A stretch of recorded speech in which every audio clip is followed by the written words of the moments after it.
Michel, welcome back. Merci beaucoup et bonjour à vous tous.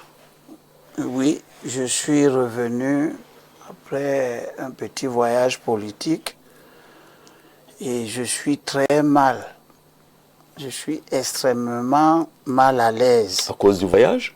Non, à cause de l'opération que j'ai trouvée à Douala qui est en cours. Vous retombez brutalement sur les choses du Cameroun? Vraiment. D'accord. L'État du Cameroun a loué un immeuble à Bounandjo depuis 1973. Et l'État du Cameroun, par la lettre du ministre des Domaines, signée le 11 mars 2020, le ministre des Domaines dit au propriétaire de cet immeuble, M. Mbassiele Sandré, j'ai l'honneur de vous faire connaître que votre contrat de location numéro tant qui vous lie à l'administration est résilié à compter du 31 mai 2020, conformément à son article 3. Et l'État du Cameroun, le ministre des Domaines en l'occurrence, adresse à son délégué régional de payer des arriérés de 15 300 000 francs à M. Mbassi pour le compte... Qui correspond à quoi? Qui correspond à la période qui part de 2016 à 2019. L'immeuble abrite un commissariat spécial. Et le délégué régional des domaines ne paye pas. Le contrat est résilié en 2020, mais le gouvernement ne libère pas l'immeuble.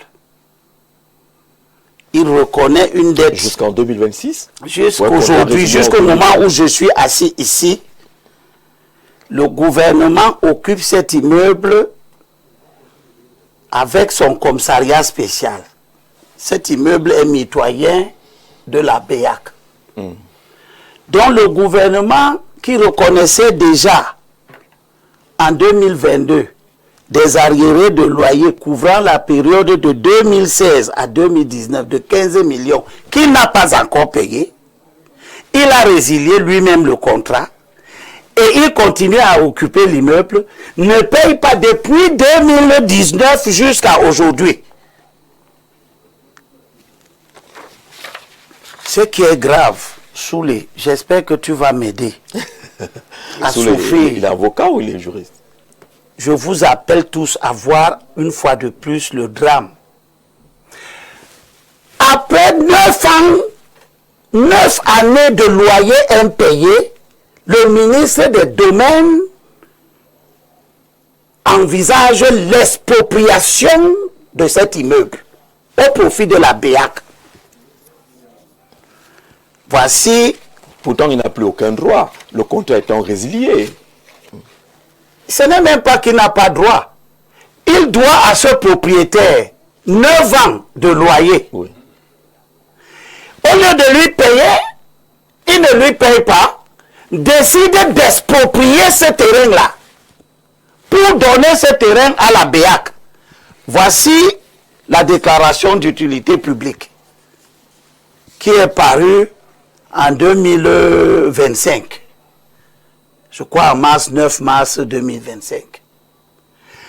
Et dans la déclaration d'utilité publique, la commission de constat et d'évaluation chargée d'évaluer les biens, on ne met pas le propriétaire du terrain dedans, mais on met la BEAC dedans.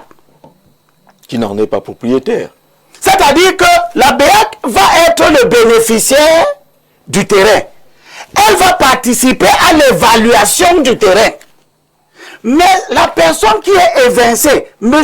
Elessa Mbassi qui est évincé, lui, il n'est pas dans la commission de constat et d'évaluation. Donc, on va évaluer son terrain en son absence.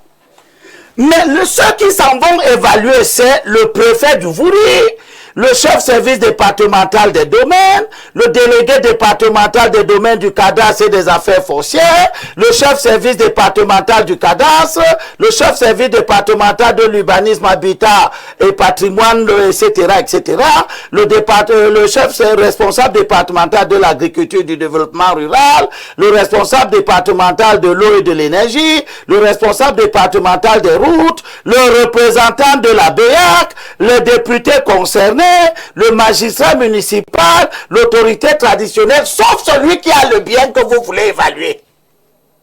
Et à qui l'État du Cameroun doit 9 ans de loyer.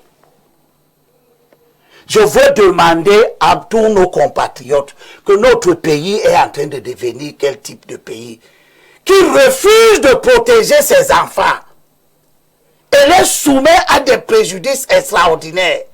L'État utilise la maison de M. Mbassi pendant 9 ans, ne paye pas les loyers et à la fin prend ce terrain pour le donner à la BEAC. Il peut acheter le terrain. Oui. Monsieur Yebe, monsieur le Premier ministre, la BEAC ne peut pas acheter le terrain. La BEAC, c'est le Cameroun, c'est une association des États. Le Cameroun, la Guinée, le Gabon, le Tchad, Congo, la République centrafricaine. La Centrafrique, le Tchad, 6 États.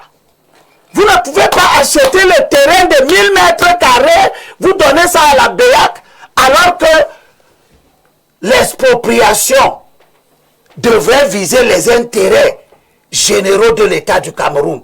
Or, l'État du Cameroun, à un moment ou à un autre, peut ne plus être membre de la BEAC.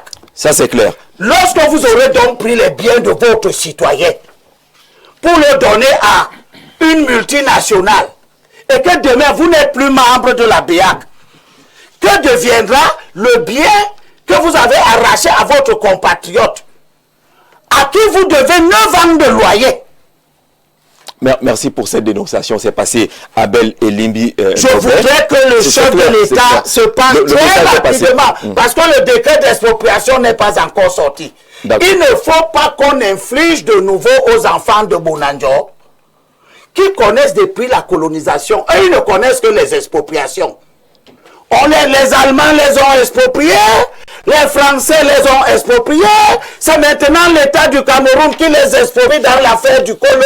Jusqu'aujourd'hui, l'État du Cameroun n'a pas encore soldé le contentieux avec l'État du Colo. Merci. On vient maintenant prendre les d'un enfant de Bonanjo, on lui doit 9 ans de loyer, on ne lui paye pas, on arrache son bien, on va le donner à une multinationale qui peut acheter le terrain. La BEAC ne peut pas acheter le terrain. D'accord, on a compris. Vous l'avez déjà dit. Vous avez posé cette question-là. Accueillons rapidement sous les Onoyolo, cher patriarche.